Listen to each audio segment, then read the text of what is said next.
머리가 희끗한 어르신들이 한데 모여 노래 연습이 한창입니다.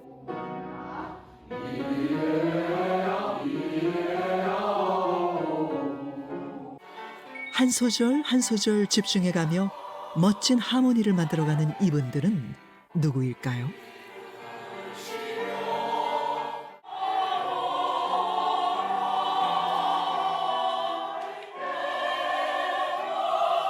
(1945) 해방되던 해에 8월 12일 날 태어났다 하여 해방등의 합창단이 되었습니다. 친척들이 오면 아이고 얘가 얘 태어나고 해방되고 후에 태어난 아이야? 아이고 해방등이네 이런 얘기는 들었어요 어려서. 자랑스럽습니다.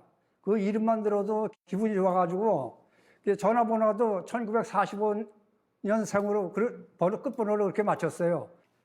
어떻게 보면 행운아라고도 볼 수가 있습니다. 예. 참 우리의 그 윗분 선조되는 분들은 일본 제국주의의 그 식민지하에서 엄청난 그 고생들을 하셨는데 이제 저희는 그래도 해방 이후에 태어났기 때문에 올해로 10년째 활동 중인 해방둥이 합창단입니다. 태어난 곳도 살아온 삶의 궤적도 다 제각각이지만 이들을 하나로 묶는 것은 단 하나, 해방둥이라는 특별한 이름입니다. 해방둥이라는 말이 정말 저희들이 숙명처럼 안고 살아온 단어입니다. 우리는 대한민국과 함께 태어났고 대한민국과 함께 늙어가는 그런 우리 세대들이고 우리 자신들이기 때문에 말하자면 역사의 산증인도 될 수가 있고 또 그 역사를 유지시켜야 될 어떤 의무감도 있었습니다. 그래서 나름대로 저희들이 전국 각지에서 이렇게 열정적으로 모여서 활동을 했죠.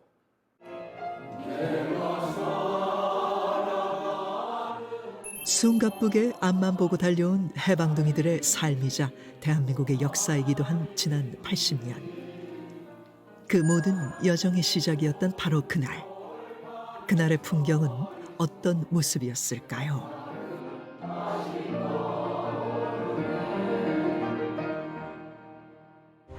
한기 4278년 8월 15일 일본 제국주의의 압박과 서름에서 해방되는 날 자유의 종소리는 삼천리 방방곡곡에 울렸으며 온 국민의 열광적인 환호성은 천지를 진동시켰습니다. 온 민족이 그토록 기다렸던 날. 그날의 함성은 암흑과 같았던 일제강점기 35년의 세월을 한꺼번에 날리는 빛이었습니다.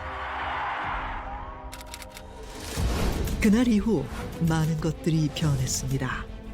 눈부신 경제발전, 평화로운 일상, 세계가 주목하는 지금의 성과가 있기까지 역사의 길목마다 어떤 빛나는 순간들이 있었을까요?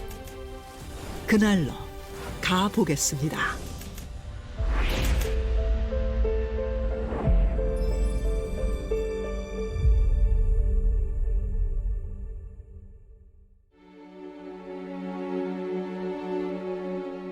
어느덧 80돌. 올해 광복절은 어느 해보다 뜻깊습니다. 하지만 80년 전 그날의 일들은 어느 누구도 쉽게 예상하지 못했습니다. 초등학교 5학년생도였죠.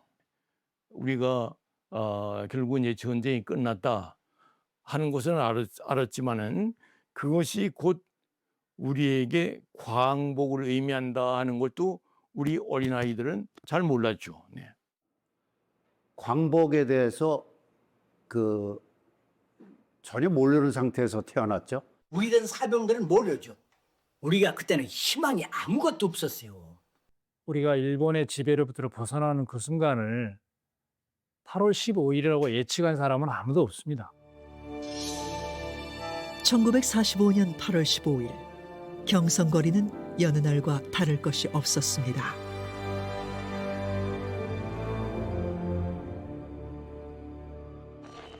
그런데 낮 12시 긴급 라디오 방송이 흘러나옵니다. 自分は帝国政府をして米英し蘇四国に対しその共同宣言を受諾する旨通告せしめたり 일왕의 중대 발표였습니다. 일상어가 아닌 어려운 말들로 이어진 장황한 연설이었죠. 조선인들은 무슨 내용인지 상황 파악이 쉽지 않았습니다. 1945년 12시에 녹음 방송되었던 천황의 그 저서의 핵심 포인트는 전쟁을 패전, 항복 이런 단어를 쓰지 않고 종전이라는 단어를 써요. 전쟁을 끝낸다. 그리고 동시에 천황의 저서를 우리가 아는 항복 문서를 평화 재건이라는 단어로 치장을 해요. 중대 발표는 그날 신문에도 실렸습니다. 오후 늦게 호외로 나왔던 매일신보. 그런데 신문 어디에도 일본의 항복이란 단어는 없었습니다.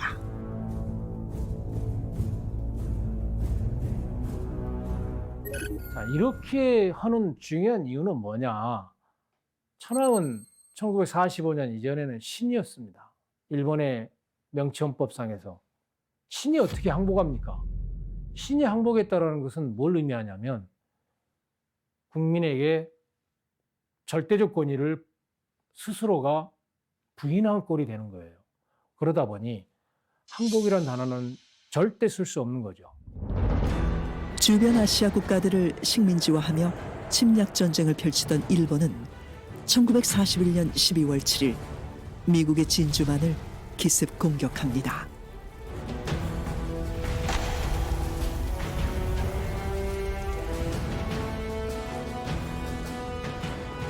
선전포고도 없는 기습 공격에 루스벨트 대통령은 일본에 대한 철저한 응징을 다짐하며 아시아 태평양에서의 전쟁을 주도합니다. 일본은 점차 폐색이 짙어가는데도 결사항전을 합니다. 결국 미국은 전쟁을 조기 종식시키기 위한 결단을 내립니다. 1945년 8월 미국은 일본 히로시마와 나가사키에 연이어 원자 폭탄을 투하합니다. 이어서 소련까지 일본에 선전포고를 하자 결국 일본은 버티지 못하고 무조건 항복을 선언합니다. 이 소식은 해외에 있던 조선인들에게 먼저 전해졌습니다. 일제의 눈을 피해 중국의 근거지를 마련하고 독립운동을 하던 이들, 대한민국 임시정부 요원들입니다. 일제의 감시와 탄압으로 1932년 상하이를 떠난 임시정부는 오랫동안 중국 곳곳을 떠돌아야 했습니다. 긴 유랑 끝에 1940년 대한민국 임시정부는 충칭에 자리를 잡습니다.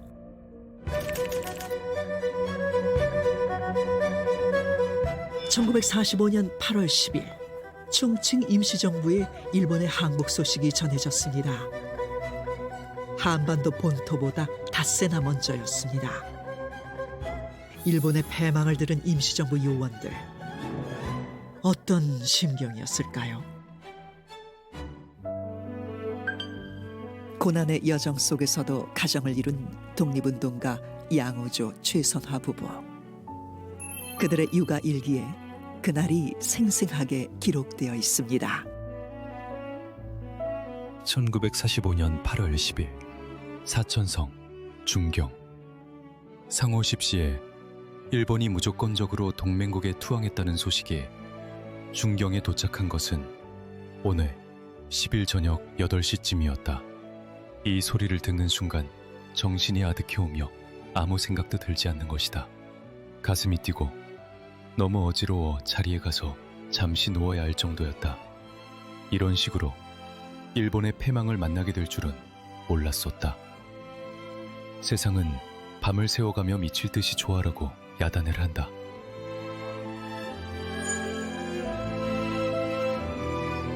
그런데 이 소식이 임시정부 사람들에게 어떻게 먼저 전해진 걸까요?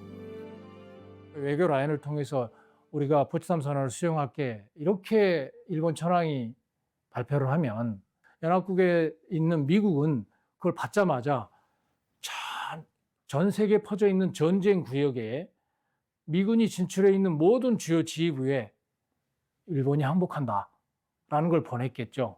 그래서 일본의 천황이 포츠담 선언을 수용한다는 것을 가장 먼저 아는 조선인 독립운동가들이 당시 중국 충칭에 있던 대한민국 임시정부 사람들이에요. 그래서 그날 밤에 난리가 난 겁니다. 예.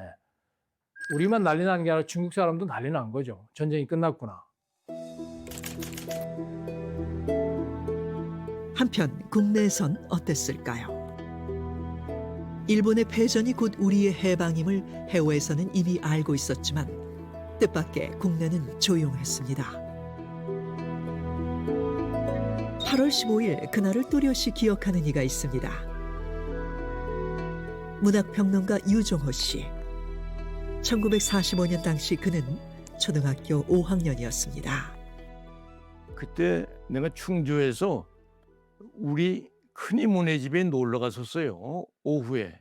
큰이모 댁에는 나보다 나이가 훨씬 많은 이종 누나가 있었습니다.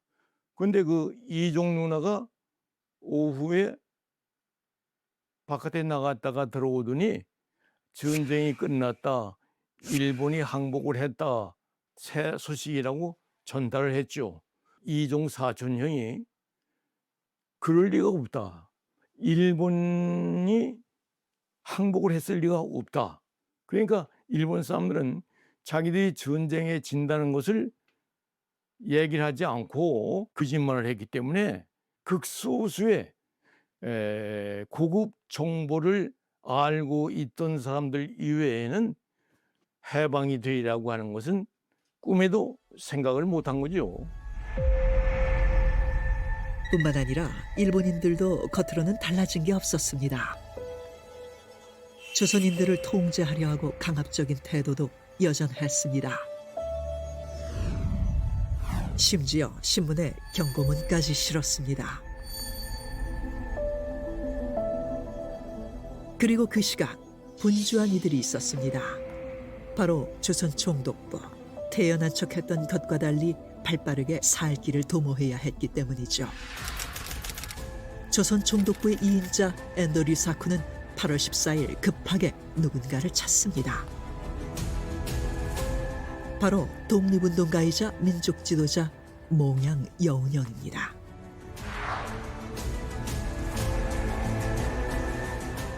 그런데 엔도 류사쿠는 왜 여운형을 찾은 걸까요?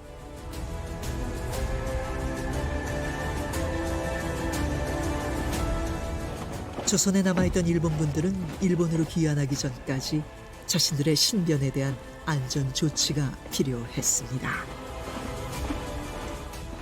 해방 당시에 한반도에 일본인이 약 한 80만 명 정도가 거주하고 있었어요. 귀국에 대한 안전조치, 80만 명의 조선에 거주하는 일본인에 대한 안전조치가 그들로서는 가장 중요했겠죠. 그거는 곧 치안에 대한 관리, 통제가 가능해야 되는데 일본 군 경찰로 통제가 될까라는 거를 자기들은 확신을 못했을 거고, 그러니까 조선인 사회에서 중요한 지도자 몇 사람을 반드시 포섭을 해야 되는 거고, 그 과정에서 여운형과의 협상이 이루어진 거라고 봐야겠죠. 엔도 류사쿠의 요구에 여운형은 어떻게 대처했을까요? 여운형은 5가지 협상 조건을 제시합니다. 일제에 항거하다 투옥된 정치범을 석방하고 3개월간의 식량을 보장할 것, 건국과 치안 유지를 위해 청년과 학생들을 교육시키는 일을 방해하지 말 것. 엔도가 제안을 받아들이자 여운형은 곧바로 조선 건국준비위원회를 결성합니다.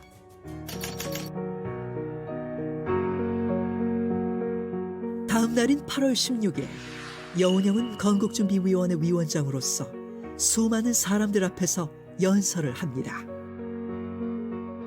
우리 민족 해방의 제1부를 내딛게 되었으니 우리가 지난날에 아프고 쓰리던 것을 이 자리에서 다 잊어버리고 이 땅에다 합리적 이상적 낙원을 건설하여야 한다.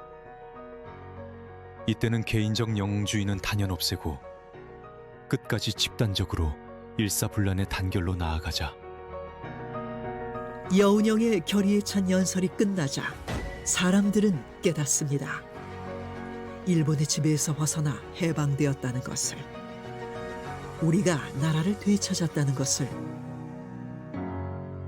여운형의 희문중학교 연설은 그 부분이 내면에 있는 조선인의 기쁜 마음이 드러낼 수 있도록 하는 계기가 되었죠. 너 남의 눈치, 특히 일본의 눈치를 안 봐도 된다는 것이 확인되는 그 순간, 저는 그때가 바로 해방에 대한 실감이라고 생각합니다. 마침내 만세 소리가 울려 퍼집니다. 쏟아져 나온 사람들과 누구의 눈치도 보지 않고 마음껏 외치는 함성이 거리 곳곳을 물들였습니다.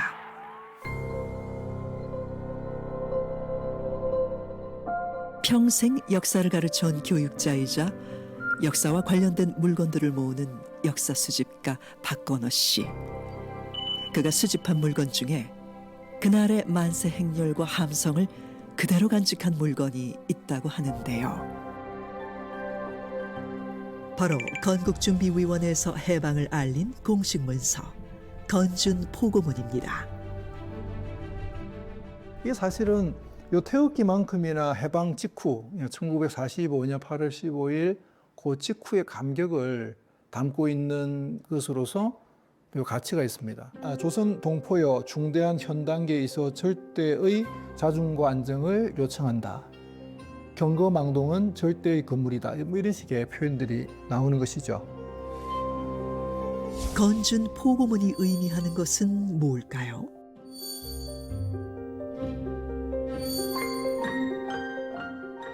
왜냐하면 이게 갑자기 이제 일제강점기가 이제 끝나고 이제 새로운 어떤 그 권력이 등장하기 전이기 때문에 이게 이제 일종의 무정부 상태죠. 그래서 이제 이 건준이 치안이라든지 이걸 유지해야 되는 상태에서 뭐 약탈이 일어날 수도 있고 또는 일본 사람들을 막 죽일 수도 있고 그런 어떤 부질서 상태를 일단 막아야 되니까 해방 직후였던 그 감격 또는 시대 상황을 아주 잘 담고 있는 그런 전단지입니다. 8월 16일 기점으로 터져나온 만세 소리는 대도시에서 지방의 소도시까지 들불처럼 번졌습니다. 언론인이자 학자인 리영희 선생의 회고록에도 당시의 상황이 기록되어 있습니다. 고등학생이었던 선생은 시골에서 경험한 8월 16일을 이렇게 회고합니다.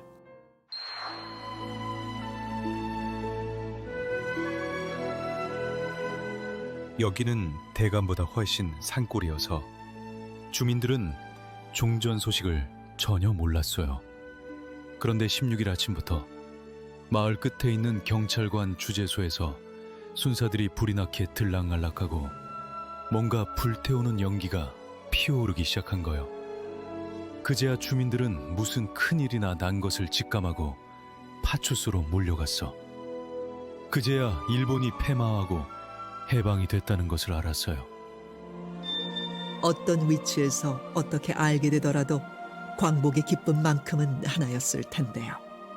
그날의 하나된 마음을 엿볼 수 있는 수집품이 또 있습니다. 바로 독립행진곡입니다. 이 독립행진곡이라는 노래 악보입니다. 꽤 많은 노래가 만들어졌는데 이 노래가 제일 많이 불려졌고 지금까지도 알려져 있습니다. 그래서 뭐 어둡고 괴로라 밤이 깊더니 뭐 삼천리 이강산에 먼 동이 튼다 이런 식으로 시작하는 노래인데, 그래서 해방 직후에 좌익과 우익이 좌우 합작으로 만든 노래로서의 의미가 있고요. 그리고 이 악보가 나왔던 시기 연도는 1945년도에 이 노래가 이제 만들어졌다는 날짜는 안 나옵니다. 45년으로 나와 있고. 해방의 기쁨으로 그 시절 많은 이들이 흥얼거렸을 독립행진곡. 어떤 노래일까요?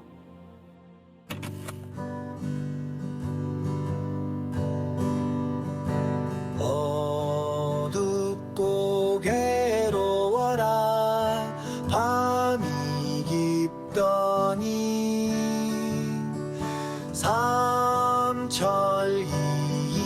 강산에 먼 동이 튼다.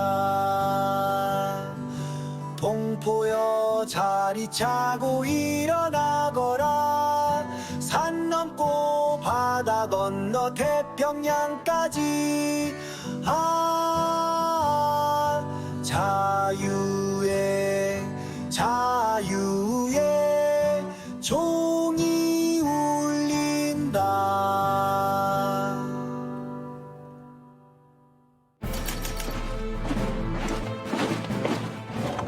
전국 각지에서 만세운동이 일어나자 당황한 일본은 조선인들에게 즉각 경고를 보냅니다.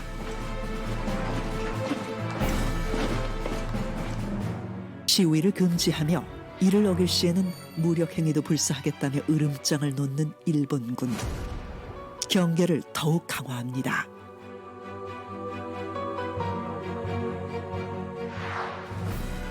급기야 무장한 일본군이 당시 언론기관인 경성방송국을 강제로 점거하는 사건도 있었습니다. 전쟁에는 졌지만 조선에 대한 지배력이나 영향력은 끝까지 놓지 않으려 했던 일본의 마지막 발악이었습니다.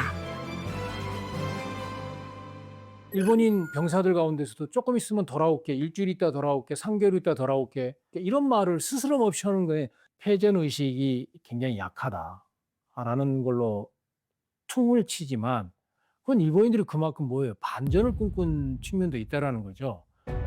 하지만 상황도 처지도 달라졌습니다.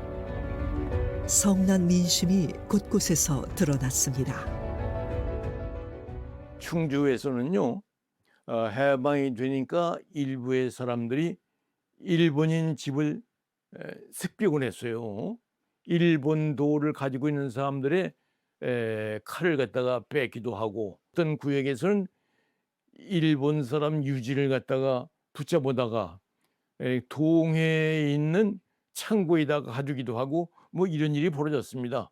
충주중학교에서 중학생들이 해방 후에 교련 선생을 갖다가 집으로 찾아가 가지고 불러내서 우리한테 말하자면 발길질을 했다, 뭐 여러 가지 뭐 이런 얘기를 하니까 일본인 교관이 무릎을 꿇고 고도고도쿠 와르고자이마시다, 이것은 모조리 잘못했습니다, 그런 얘기예요. 잘못한 것이 한두 가지가 아니다, 그런 얘기죠. 뒤바뀐 정세의 위기감을 느끼며 몰래 조선을 떠나려는 일본인들도 나타납니다.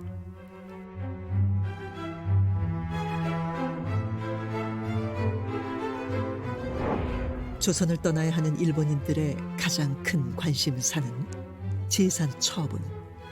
얼마나 다급했는지 광복 다음 날인 8월 16일 하루 동안 인출해간 금액만 해도 전체 지급 준비액의 20%였다죠. 당시 상황은 금융기관에서 일했던 김성철 씨의 일기에도 잘 나와 있습니다. 8월 16일 오전 중에 미쿠리아 씨 부인이 달려와서 예금 전액을 내어달라고 애걸복걸함을 보고 8월 17일 아침부터 저금 내어달라고 부탁하러 오는 사람 때문에 밥 먹을 여가도 없을 지경. 8월 18일 그들이 우리 땅에 와서 잘했건 못했건 이제 고국으로 쫓겨나는 통에 여비 한 푼 없다고 하니 매우 난처한 일이었다.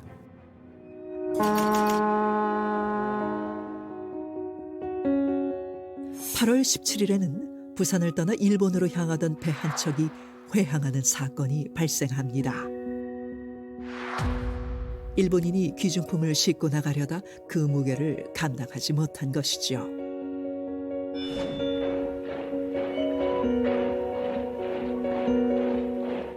(9월 8일) 미군정이 인천항을 통해 한반도에 상륙하며 정세는 또다시 급변합니다.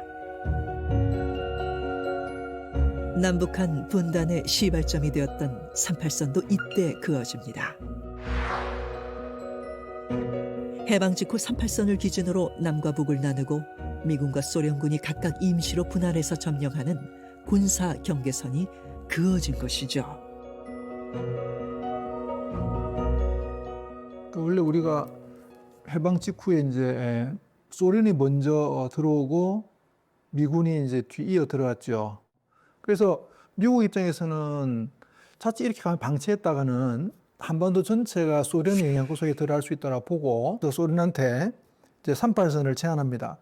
38도선을 경계로 북쪽은 소련군이 남쪽은 미군이 각각 역할 분담을 해가지고 일본군 무장 해제를 시키자 그런 의미에서 제안했고 놀랍게도 소련이 특별한 이의 제기 없이 이걸 받아들였다는 거죠.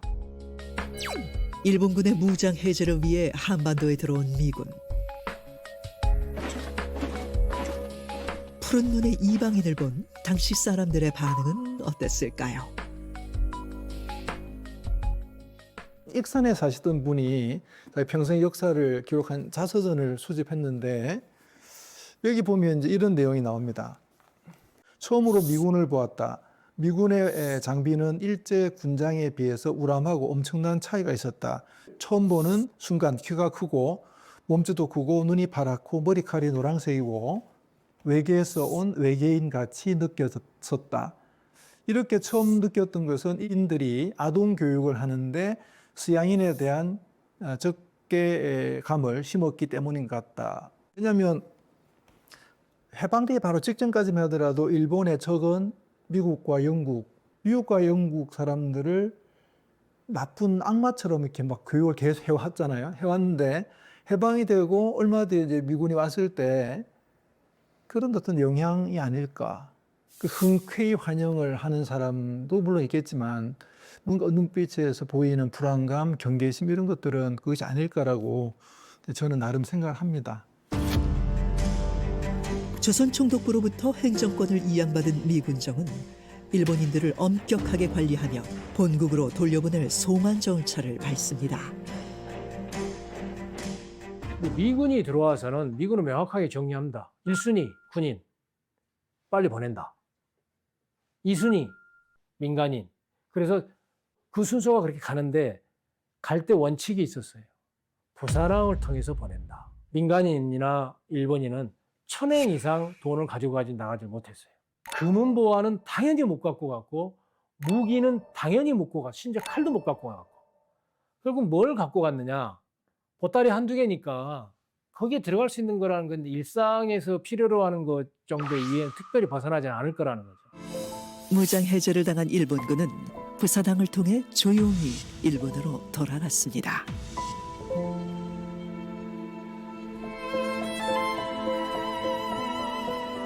한편 일제치하에 일본군으로 강제 진용되었던 조선인들은 해방 후 어떻게 되었을까요? 그들은 고국으로 돌아올 수 있었을까요?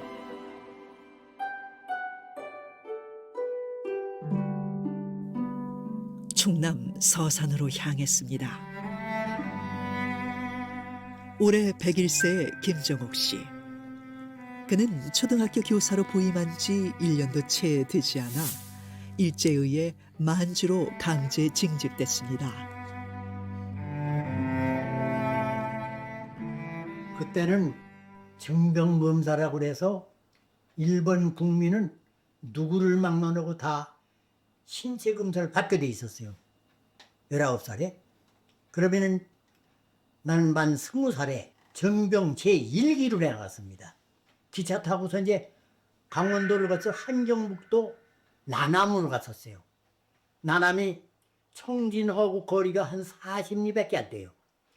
거기가 그 완전히 군 주둔지입니다. 그래서 그때 나는 말타는 기병으로 뺏겼어요.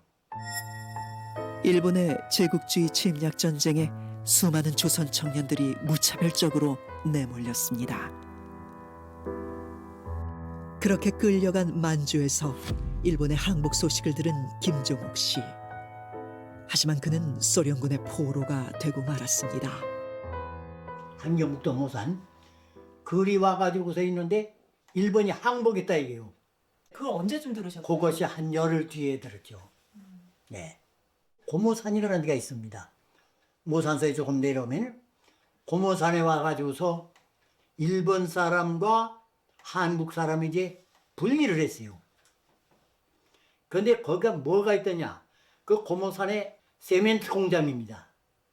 그 세멘트를 캐던 데예요. 그래서 그 공장을 갖다가 놓고서는 바닥에다가 집을 깔고 그러고서 거기서 살아난 거예요. 못파 잡수고서. 간신히 소련군 포로에서 풀려난 김종옥 씨. 하지만 고향으로 가는 길은 험난하기만 했습니다. 남한으로 갈란가 어디까지가 여기서 어디로 가야 되느냐. 그러니까 여기서는 제일 먼저 함흥에서 원산으로 가거라. 원산 쪽에서 또 이제 이렇게 가거라. 자꾸 이제 묻는 거죠. 이제 그렇게 해서 연천까지 왔습니다. 연천 오고 나니까 그때 24불인가 걸려서 왔을 거예요. 함경북도에서 고향 충청도까지 그 험난한 길을 물어물어 걸어서 내려왔다는 김종옥 씨. 어떻게든 해방된 조국, 광복을 되찾은 고향 땅을 밟고야 말겠다는 일념이 있었기에 가능한 일이었습니다. 해방 이후 해외에서 돌아온 동포는 약 300만 명. 하지만 모두가 고국으로 돌아올 수 있었던 것은 아닙니다. 한편 일제의 탄압에 못 이겨 해외로 망명했던 애국 동포들과 일본 제국주의 침략 전쟁을 위해 강제 징병징용으로 끌려갔던 우리의 동포들은 해방의 기쁨을 안고 조국의 품 안으로 돌아왔습니다. 8월 22일 대한해협을 건너는 배 한 척이 있었습니다. 오미나토 항을 떠나 부산으로 향하던 4,700톤급 이 화물선에는 해방된 고국으로 돌아가던 수백 명의 조선인이 타고 있었습니다. 그런데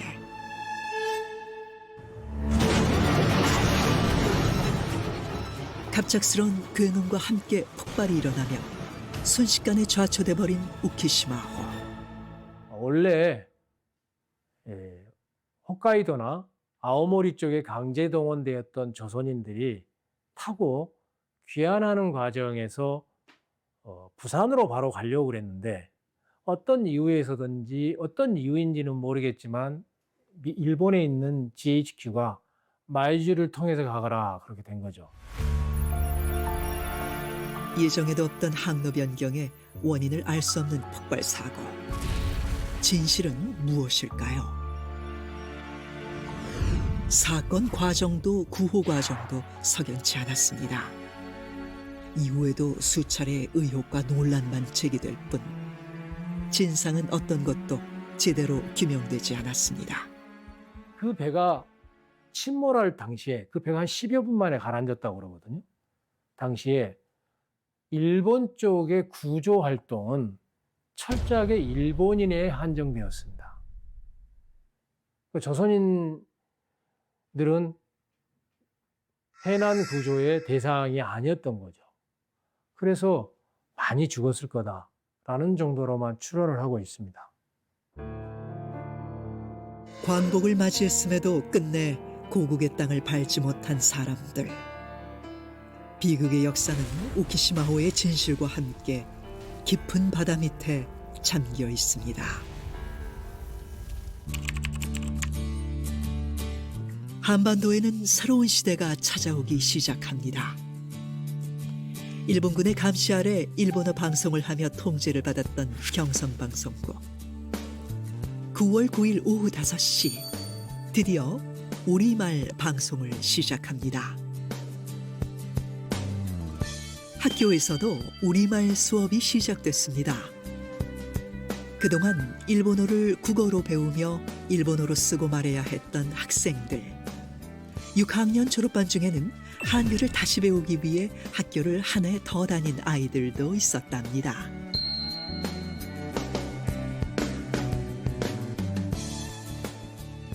그때 남산학교의 5학년 담임 선생이 이정환 선생이라는 분이었어요.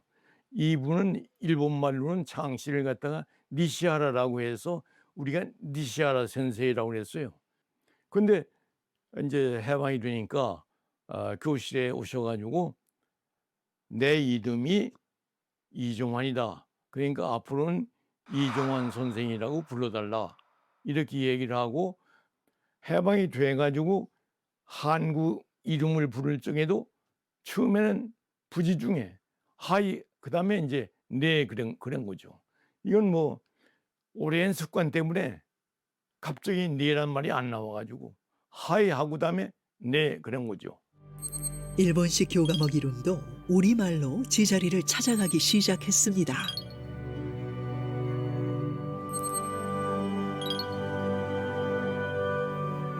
광복 후 최초로 발간된 한글 교과서입니다.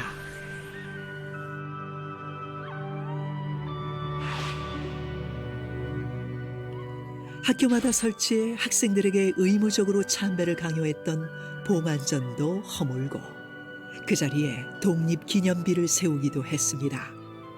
35년간 끊겼던 민족의 혼을 다시 잇기 시작한 것이지요. 일본인 교사들이 떠나고 그 자리는 조선인 교사들이 채웠습니다. 강제 징집에서 돌아온 김종옥 씨도 다시 학교로 돌아갔습니다. 학교가 일본 사람들 다 가서 없고 또 전쟁 나가서 모든 친구들은 묻고 말았고 그렇게 학교 선생님들이 없는 거예요.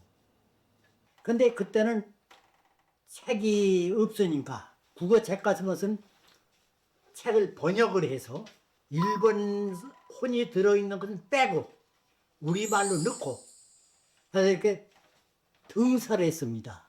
그래서 그거 가지고 애들 가르치기 시작했습니다.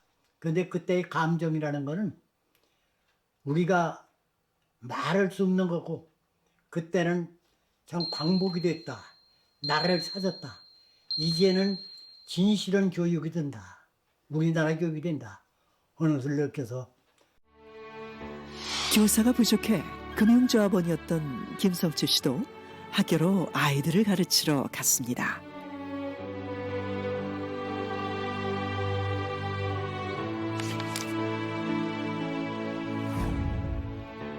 (8월 28일) 한글이 세계에서 으뜸 간다는 이야기를 1시간 동안 들려주고 이내 한글이란 문제로 감상문을 쓰게 하였다.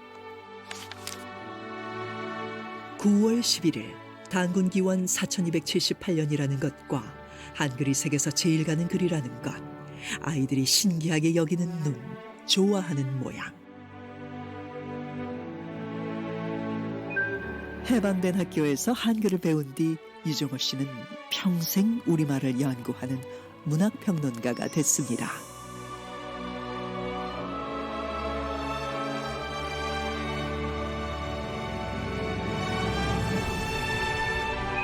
아이들을 가르치며 역사의 중요성을 강조해온 교사 김종옥 씨는 평생 모은 역사 자료를 박물관에 기증했습니다.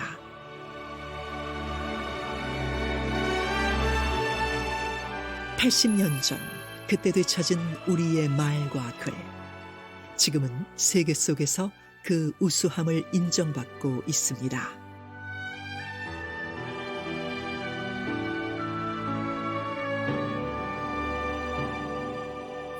제자리를 찾은 것이 또 있습니다.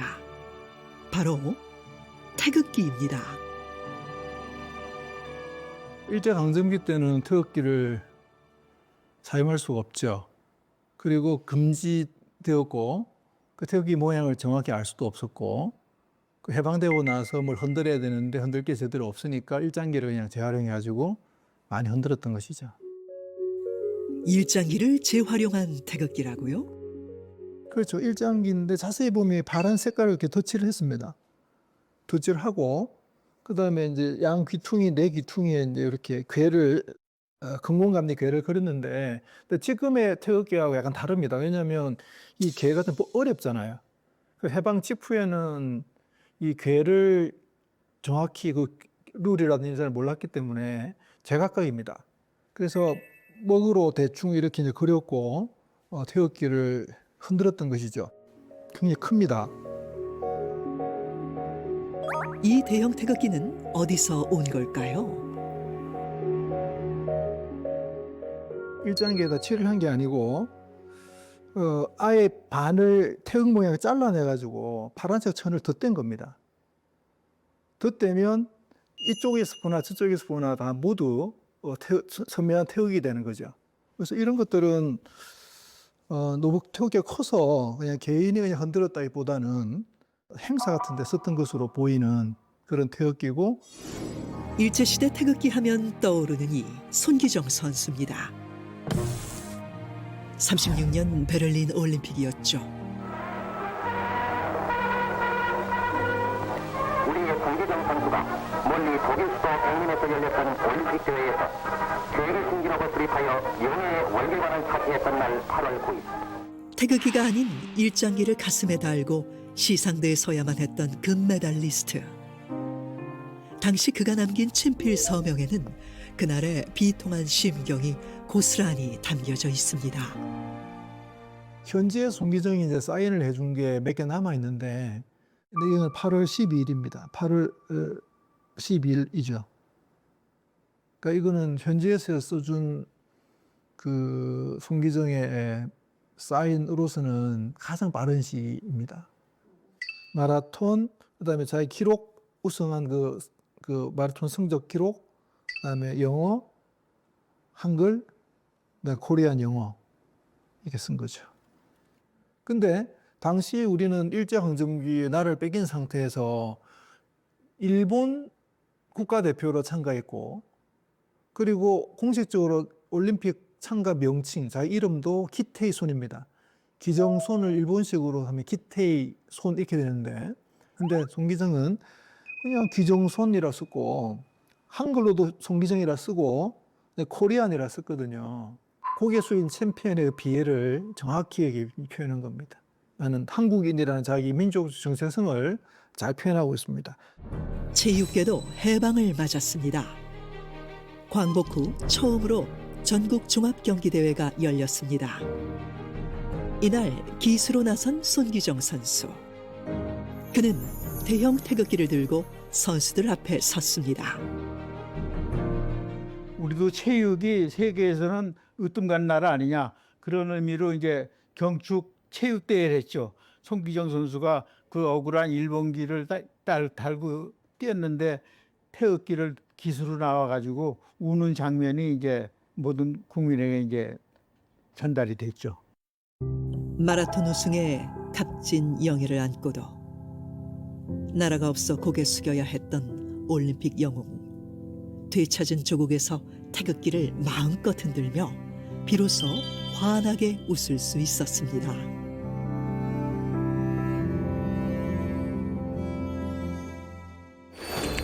광복 이후 해외에서 활동하던 독립운동가들도 속속 고국 땅을 밟았습니다.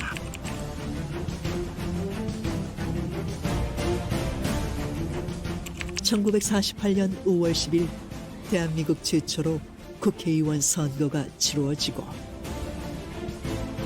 1948년 8월 15일 대한민국 정부가 공식 수립됩니다.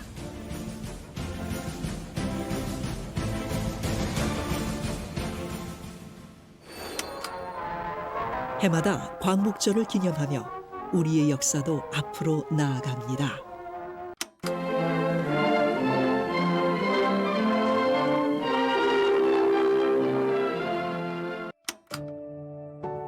횟수가 쌓이는 만큼 많은 것들이 변했습니다. 우리 온결애가 해방과 광복의 감격을 맛본 지 40년이 되는 광복절.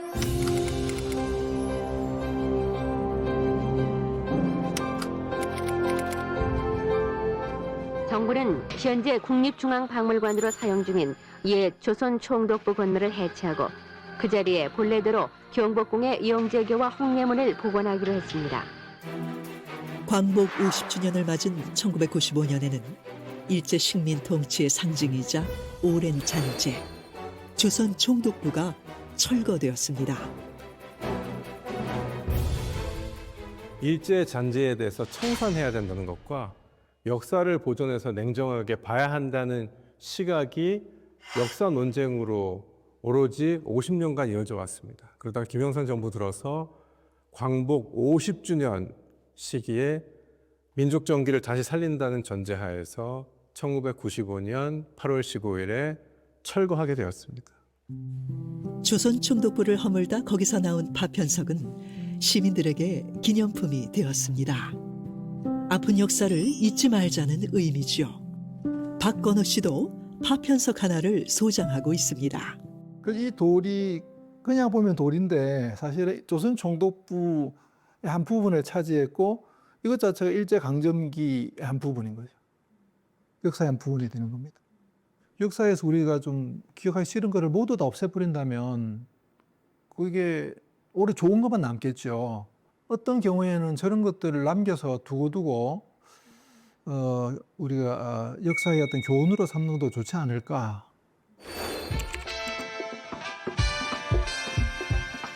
(2025년) 광복 80년을 맞았습니다. 오늘을 사는 우리들은 광복을 어떻게 맞이하고 있을까요?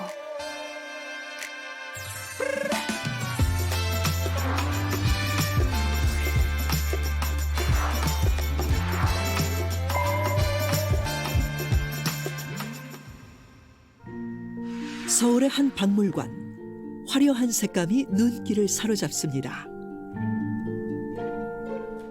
전시를 준비하느라 분주한데요. 그래피티 아티스트 레오 다봇입니다. 해마다 광복절을 특별하게 맞이한다는 그의 작품의 소재가 광복절이기 때문입니다. 그는 올해로 12년째 독립운동가들을 소환해 자신만의 감각으로 표현하고 있습니다. 다채로운 색채 속에서 과거의 독립운동가들이 현대적으로 되살아나는데요. 그는 왜 이런 작업을 하는 걸까요? 지금 시대에 있었던 그런 빛을 되찾는 행위와 행동과 그다음에 독립을 했던 행동과 이런 것들을 다양한 방식으로 좀 전달했으면 좋겠다라는 생각이 있어서 최대한 노력을 해가지고 새로운 인물들을 계속 그리려고 하고 있습니다. 지난 2019년에는 3.1운동과 대한민국 임시정부 수립 100주년을 기념하는 작업에도 참여했습니다. 어디든 독립운동이 주제가 되는 곳이라면 마다하지 않고 달려간답니다.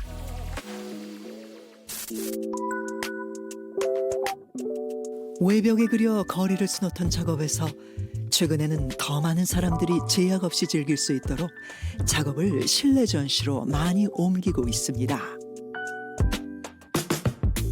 평소 존경해왔던 독립운동가들을 소재로 하다 보니 그분들의 업적에 녹아되지 않을까. 작품 하나하나 진행할 때마다 고민도 많습니다.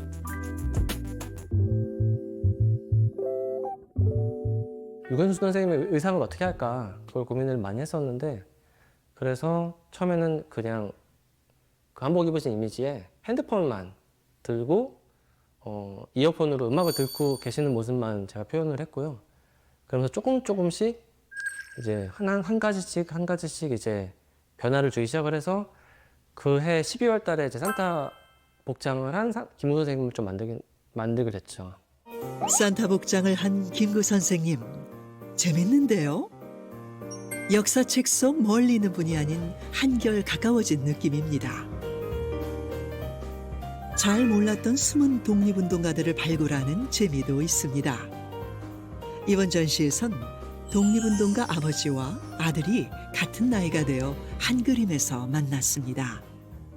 작품에 이제 앉아 있는 게 차려 선생님이고 이제 서 계신 분이 이제 차영조 선생님인데 이제 아드님이세요. 그래서 광복이 되시고 이제 환국을 준비하시는 과정에서 뭔가 좀 업무도 많이 하시고 연세도 좀 있으시다 보니까 과로로 좀 먼저 순국을 하시고 태어났던 아들은 이제 아버지를 대신해서 11월에 한국으로 오시게 됐던 그래서 전시에 오셔가지고 인사 나눠주시고 이제 뭐 김상훈 선생님 후손분도 그렇고 여기 또 김원 선생님 후손분도 그렇고 뭐 박열 선생님 후손분 굉장히 많은 힘이 되고 있고 또 저희도 그분들한테 또 뭐랄까 누를 끼치지 않는 작업을 하기 위해서 또 최선을 다하고 있습니다.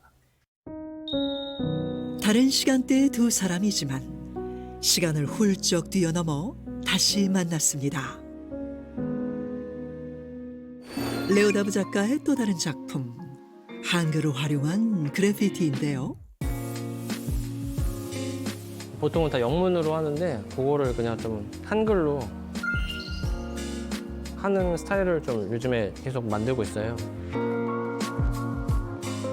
우리의 말과 글을 지키지 못했다면 지금의 이런 작품도 나올 수 없었겠죠?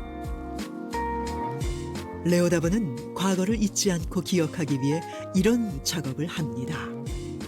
많은 분들이 자기가 가지고 있는 것들을 포기하고 하셨는데 그런 마음이 어떻게 보면 지금의 뭐랄까 대한민국 있게 한 굉장히 큰 힘이 됐다고 생각을 하거든요. 굉장히 축복받았다는 생각도 많이 들고요.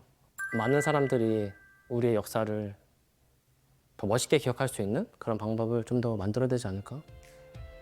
그런 또 책임감도 생기는 좀 그런 80주년이 된 것 같습니다. 그래서 저희는 여기서 끝나는 게 아니라 이제 100주년을 좀 준비해야 되지 않을까.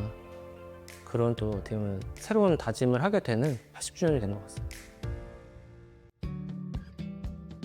광복 80년을 기념하는 또 다른 곳. 서명문 태극기 행사가 한창입니다. 태극기에 독립의지를 새겼던 선조들처럼 독립유공자 후손과 시민 80명이 함께 광복을 기리는 마음을 태극기에 새깁니다. 지금의 시민들에게 광복은 어떤 의미일까요? 우리 아이들을 위해 자유, 인권, 법치가 지켜지는 자유 대한민국 반드시 지키겠습니다라고 썼습니다. 사실 우리가 이렇게 자유로운 국가에 살고 있는데 전 세계적으로 보면 이렇게 우리나라처럼 자유, 인권이 지켜지는 나라가 많지를 않아요. 이 나라를 우리 애들한테 꼭 물려줘야 된다고 생각하고 있습니다. 할아버지 할머니 감사합니다. 로가니까 정말로 기억할게요. 할아버지와 손녀가 함께 참여했습니다. 우리나라를 최고로 만들어주신 분들께 감사합니다. 멋져요. 이 장소에 와가지고 일을 쓸 수 있으니까 뭔가 저의 감사를 표현할 수 있어서 좋았어요. 우리 할아버지가 독립활동을 하시다가 감옥소 수감되셔가지고 돌아가셨어요. 우리 할아버지의 그런 활동의 뜻을 저도 이어받고 우리 손녀도 이어받고 해가지고 이번 80주년을 맞아서 뜻깊은 이런 계기가 됐습니다. 세상에서 가장 빛나는 우리나라 대한민국. 세상에서 더 빛났으면 좋겠고 행복했으면 좋겠어요, 사람들이. 역사는 과거와 현재 그리고 미래의 대화라고 했습니다. 80년 전 되찾은 우리의 빛, 그 어떤 것도 당연한 것은 없습니다. 무엇을 기억하고 무엇을 소중히 지킬 것인가? 역사는 우리에게 끊임없이 질문을 던집니다. 자신의 자리에서 시대를 묵묵히 살아낸 평범한 사람들. 그들의 기억에서 꺼내본 80년 전 8월 15일 그날의 이야기. 그날이 없었다면 지금 우리는 어떻게 달라졌을까요? 우리 교회 보면 내가 만약 해방을 맞지 않았다면 어떻게 됐을까? 그건 알 수가 없죠. 광복절은 우리가 나라를 되찾았다고 하는 얘기인데 우리가 이제는 다시 다른 한테 지배를 받지 말아야 되겠다. 이렇게 해서 국가라고 하는 것을 좀 더 의미 있고 좀 더 깊이 생각하고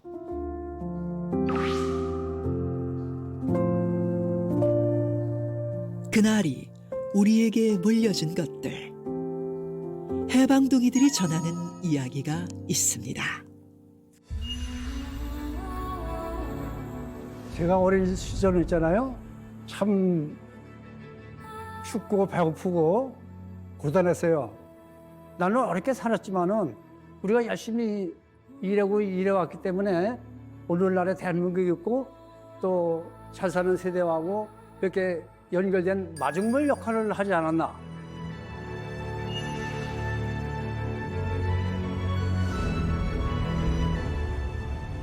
제가 그 당시에 그 전투기를 몰고 하늘로 올라가면은 한반도가 너무나 작아요.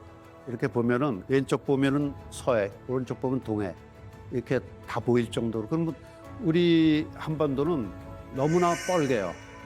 산에 나무가 없고 너무 황폐화돼 가지고 그런 시절이 어느 틈에 변해서 차츰차츰 우리나라 강토가 푸르러지고 또 점점 더 짙은 녹색으로 변하기 시작합니다. 그런 것이 바로 우리 국민들의 발전, 또 나라의 경제 발전 이런 것들의 상징이라고 얘기할 수가 있습니다.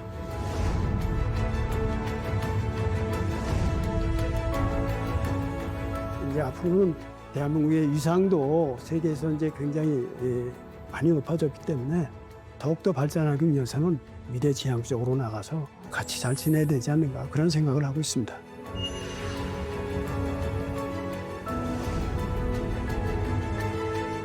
좋은 나라에 태어나서 너희들 행복하게 잘 살고 또 열심히 애국자가 되라, 나라 사랑해라.